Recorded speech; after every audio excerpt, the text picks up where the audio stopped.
इलेक्ट्रोहोम्योपैथिक remedies और endocrine system. इसके पहले हम सब सिस्टम के बारे में पढ़ा दिए थे। एक इंडोक्राइन सिस्टम सबसे इम्पोर्टेंट सिस्टम है और इसमें कौन कौन से इलेक्ट्रोहोम्योपैथिक औषधियाँ इस सिस्टम में प्रयोग की जाती हैं, इसके बारे में भी हम लोग आगे देखेंगे। तो सबसे पहले हम देखते हैं कि इंडोक्राइन सिस्टम में पहले मैं फिगर बना दिया हूँ कि हमारे शरीर में इस सिस्टम में कौन कौन सी ग्लैंड्स भाग लेते हैं। तो हमारे शरीर में कई प्रकार की छोटी छोटी ग्रंथियां पाई जाती हैं जो आपस में मिलकर इंडोक्राइन सिस्टम बनाती हैं और इन्हीं ग्रंथियों से हार्मोन्स का उत्पादन होता है। अब हार्मोन्स क्या है, तो छोटी छोटी ग्रंथियां कौन कौन सी होती हैं इसको हम दिखा देते हैं। पहले हम एक महिला का चित्र बनाए हैं जिसमें आपको थायराइड ग्लैंड जो गले में होता है यहाँ आपको दिखाए हैं। उसके नीचे आपको हार्ट के आगे और लंग्स के बीच में और थाइमस ग्लैंड्स होता है। उसके नीचे फिर आपको डाइजेस्टिव और स्टोमक के पीछे पैंक्रियाज होता है और फिर इसके बाद में दोनों किडनी होती है जो किडनी के ऊपर एड्रिनल ग्लैंड्स होता है और फिर आपको ओवरी जो है आपको दोनों आपको मतलब यूट्रस के बगल में ओवरी होती है, ये भी ग्लैंड्स है। और साथ साथ में मस्तिष्क में एक आपको होता है आपको पिनियल ग्लैंड्स और आपको पिट्यूटरी ग्लैंड्स एंड आपको हाइपोथैलेमस है ना, पिट्यूटरी ग्लैंड्स, हाइपोथैलेमस और पिनियल ग्लैंड्स। साथ साथ में आपको मेल जेनिटल ऑर्गन्स का आपको ग्लैंड्स है जो टेस्टिकल, जितने भी आपको ग्लैंड्स हैं सभी ग्लैंड्स मिलकर बहुत सारे हार्मोन्स का स्राव करते हैं जो हमारे शरीर की पूरी प्रक्रिया को आपको कंट्रोल करता है।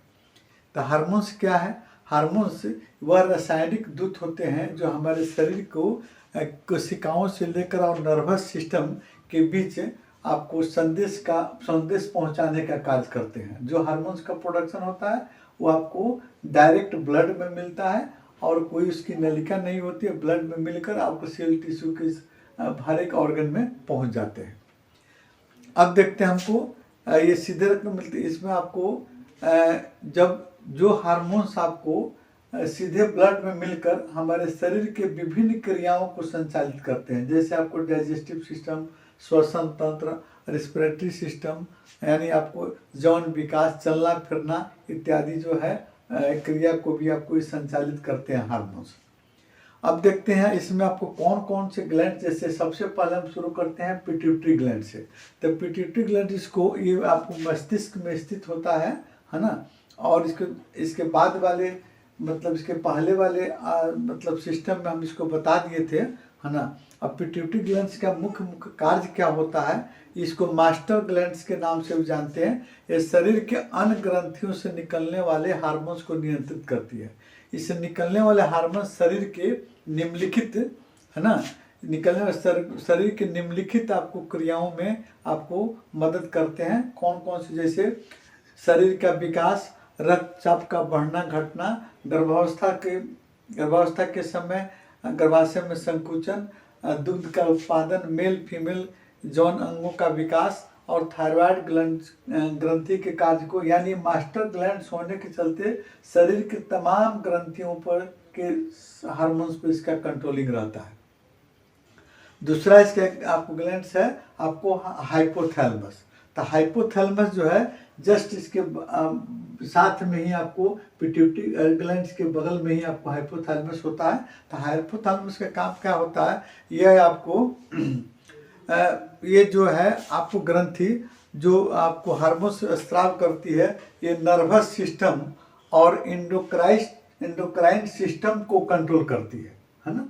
नर्वस सिस्टम यानी तंत्रिका तंत्र के क्रिया को, और साथ साथ में इंडोक्राइन सिस्टम में जितने भी ग्लैंड्स हैं जो हार्मोन्स उत्पादित करते हैं उसको भी अपने गिरफ्त में रखकर कार्य करती है। यह जो है यानी इसको कहिए कि इंडोक्राइन ग्लैंड्स को चलाने वाली आपको हार्मोन्स स्रावित करती है। यह शरीर के तापमान को नियंत्रित करती है, भूख प्यास को नियंत्रित करती है, नींद और मूड और सेक्स डिजीज को भी नियंत्रित करती है। कौन, आपको हाइपोथैलेमस। अब चलते हैं, इसके बाद में आता है थायराइड ग्लैंड्स। थायराइड ग्लैंड्स आपको गले में एक ग्रंथि होती है।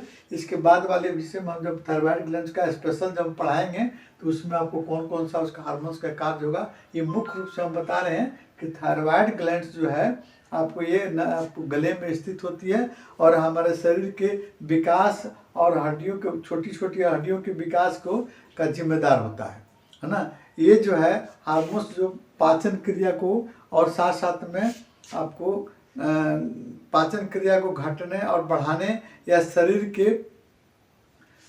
के तापमान को है ना नियंत्रित करने में और इसको वृद्धि करने में, साथ साथ में हार्ट बीट और आपको श्वसन संस्थान की वृद्धि करने में, श्वसन रेट को बढ़ाने में भी कार्य करता है। और घेंघा रोग का ये आपको उत्तरदायी होता है, इसी हार्मोन्स के अधिक निकलने के चलते या नहीं निकलने के चलते घेंघा रोग भी आपको इस हार्मोन्स के से कंट्रोलिंग होता है। अब हम अगले दिन आपको दूसरा पार्ट में, इसका दूसरा पार्ट जो बनेगा उसमें आपको बाकी जो ग्लैंड्स हैं, जैसे आपको एड्रिनल ग्लैंड्स और पैंक्रियाज और थाइमस ग्लैंड्स और साथ साथ में ओवरी और टेस्टिकल आदि ग्रंथियों का जो हार्मोन्स निकलता है उसका क्या क्या प्रमुख कार्य होगा, दूसरे वीडियो में दूसरे पार्ट में हम बताएंगे।